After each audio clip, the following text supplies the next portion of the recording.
여러분 안녕하십니까.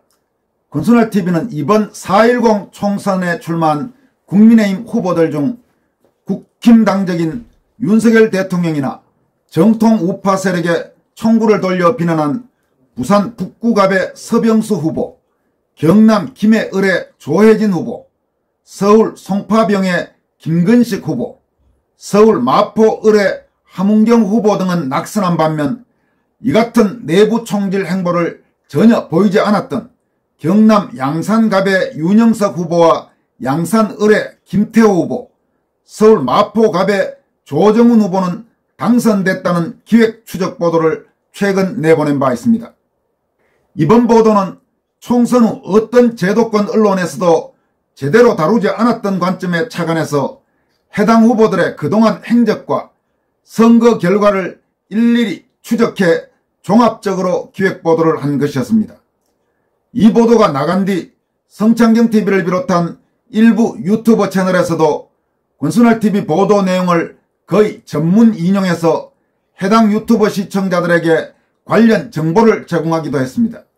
한편 이번 총선이 끝난 뒤 벌써부터 국민의힘 일부 당선자들이 이 정당 혹은 해당 정치인의 거의 고질병이라고 할 수 있는 행태, 즉 윤석열 대통령 등 당내를 겨냥한 혹은 당정을 겨냥한 사실상의 총질을 시작한 모습이 눈에 띄기 시작했습니다. 그런데 이런 가운데 권순알TV에서 바람직한 정치인의 한 사례로 소개했던 서울 마포갑 당선자인 조정훈 의원의 인터뷰가 주목받고 있습니다. 조정훈 의원은 한경닷컴과의 인터뷰를 통해 총선 참패와 관련해 당내에서 윤석열 대통령에 대한 책임론도 솔솔 나온다라는 질문에 대해 그건 아니라고 본다. 이번 선거는 대통령이 치른 것이 아니라 국민의힘이 치른 것이다. 이기려는 간절함이 민주당에 비해 부족했다고 생각한다. 선거 때는 가만히 있고 당선되고 나서 대통령 임기보다 임기가 더 길어지니 자유롭게 말하겠다는 건 한 팀이 아닌 것이다 라고 공개적으로 밝혀서 눈길을 끌고 있습니다. 공인회계사 출신인 조정훈 의원은 1972년 서울 출생입니다. 올해 52세입니다.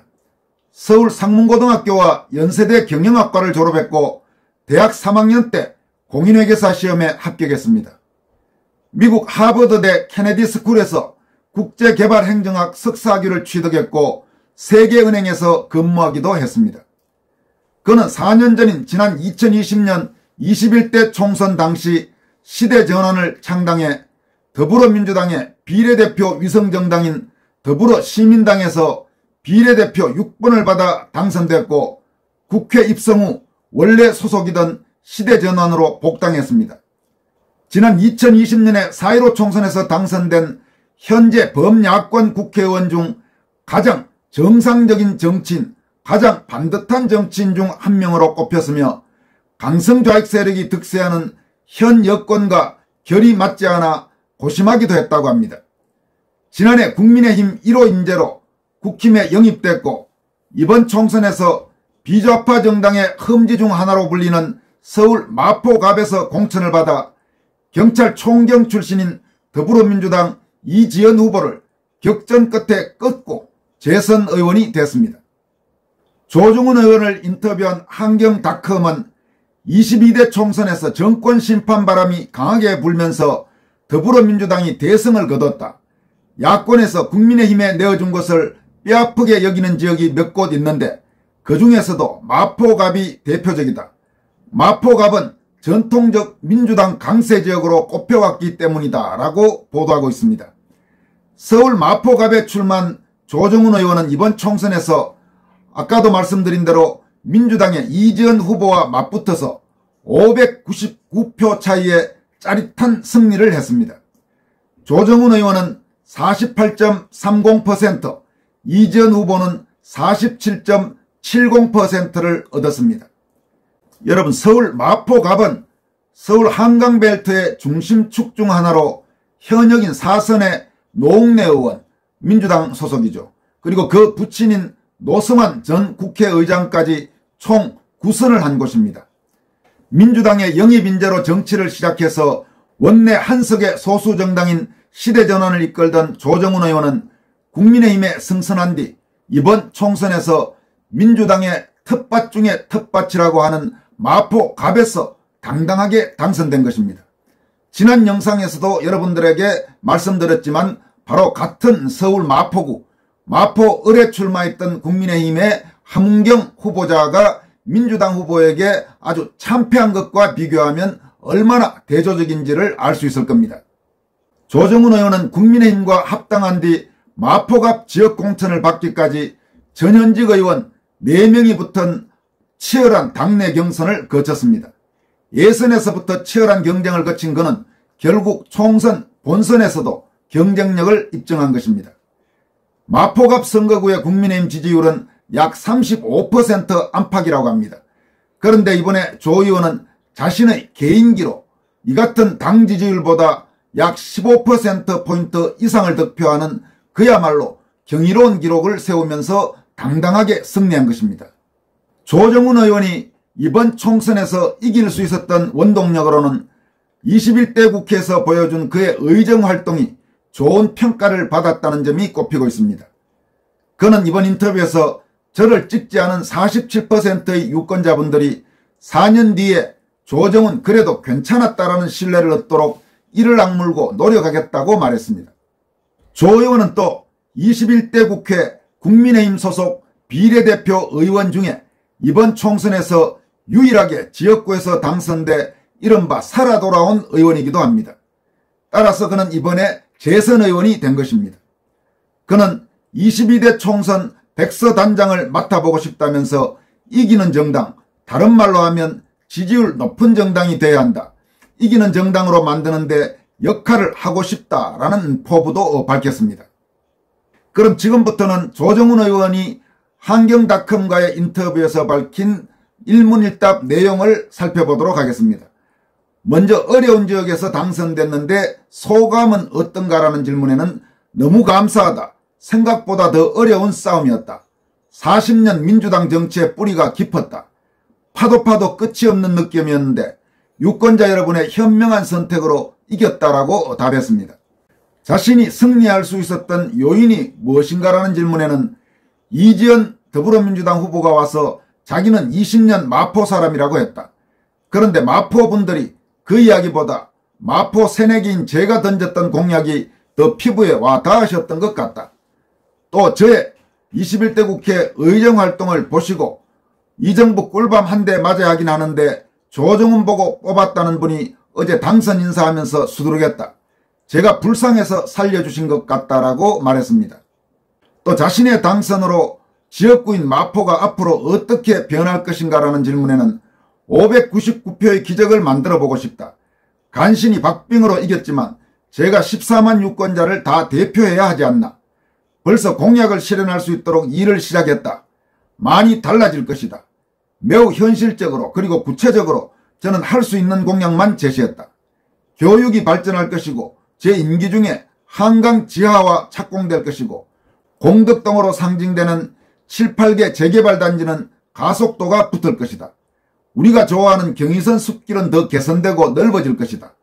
그래서 바꾸길 잘했다라는 평을 제가 반드시 받도록 하겠다라고 말했습니다. 그는 또 민주당은 매번 우리를 부자 정당이라고 비난한다. 중산층과 부자가 많으면 우리를 찍어준다는 게 이번 선거에서 드러났다. 어떻게든 지역을 잘 살게 만들어야 한다. 민주당은 반대 인센티브가 있을 것이다. 저는 거침없이 앞으로 나가겠다라고 답했습니다.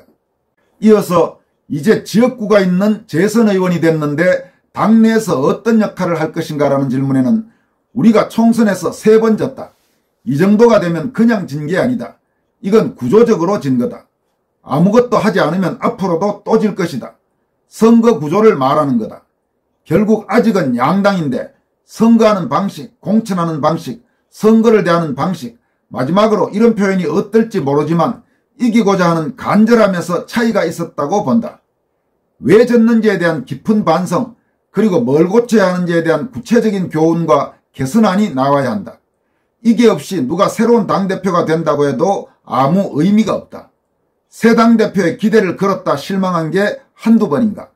그래서 이기는 정당, 다른 말로 하면 지지율 높은 정당이 돼야 한다. 이기는 정당으로 만드는데 역할을 하고 싶다라고 답변했습니다. 또 지난 총선에서도 참패한 뒤 나름대로 반성은 했었다. 총선 백서도 나오고 했었는데 라는 질문에는 이번에 기회가 된다면 제가 총선 백서 단장을 맡아보고 싶다는 뜻을 밝혔습니다.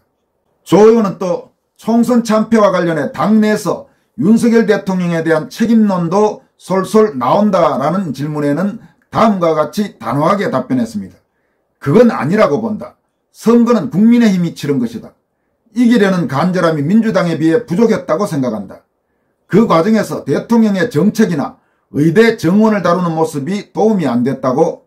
그러면 국민의힘이 더 적극적으로 얘기했어야 한다.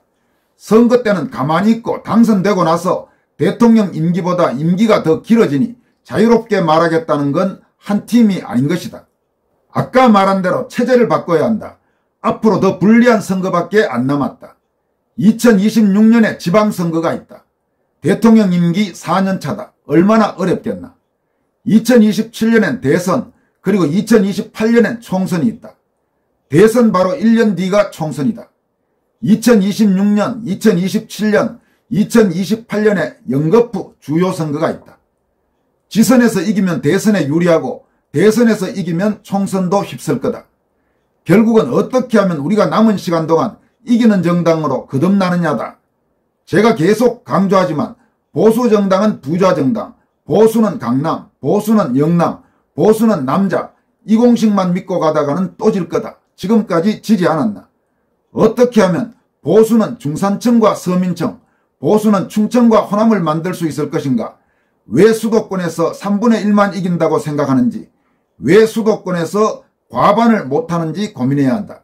수도권을 휩쓰는 정당이 더 멋있고 능력이 있어 보인다. 특히 마포는 여의도에서 불어오는 바람을 가장 먼저 맞는 동네다. 선거운동하면 아침이 다르고 저녁이 다르다. 저는 수도권 중심 정당으로 탈바꿈해야 한다고 생각한다. 이기는 정당의 핵심은 수도권 과반 정당이다. 수도권에서 과반하면 질 수가 없다. 수도권에서 이기는 정당으로 만들어야 한다. 이렇게 답했습니다. 이어서 21대 국회를 경험한 입장에서 22대 국회에 기대하는 모습은이라는 질문에는 21대 국회보다 더 살벌할 것이다. 21대 때는 그래도 대선도 치르고 새 대통령에게 기회를 주자는 말이 먹혔지만 이제는 정권교체 바람이 하루하루 다르게 강하게 불 거라고 본다. 그래서 거칠고 진영 논리에 지배되는 정치가 될 것이다. 민주당이 국회를 이끌 건데 본인들의 집권 플랜을 위해서라도 국민들의 삶에 도움이 되는 큰 문제 몇 가지는 해결했으면 좋겠다. 민주당이 연금개혁이나 노동개혁안을 만들었으면 좋겠다. 그리고 진짜 중요한 저출생, 이건 국회가 드라이브를 걸어야 한다라고 강조했습니다. 그러면서 이런 것들을 하면 국민의힘은 반대할 이유도 없고 반대해서도 안 된다. 우리도 나름대로 개혁안을 만들어낼 테니 우리가 던진다고 무조건 반대하지 말고 더 좋은 대안이 있으면 주고 했으면 좋겠다. 그렇게 두세 가지라도 하자. 그리고 나서 올와 나싱인 대선을 앞두고 국회 임기 말에 싸우는 건 어쩔 수 없다고 생각한다라고 밝혔습니다. 그는 또 22대 국회에서 국민의 대표로서 꼭 하고 싶은 일이 뭐냐라는 질문에는 희망의 정치, 정치가 국민들에게 희망을 드릴 수 있다. 말과 글에서 메시지와 행동에서 제가 이번에 처음으로 지역선거를 하면서 우리 국민들은 정치인에게 실력, 깨끗함 다 요구하지만 희망의 끈을 찾고 싶어 하시는구나를 느꼈다.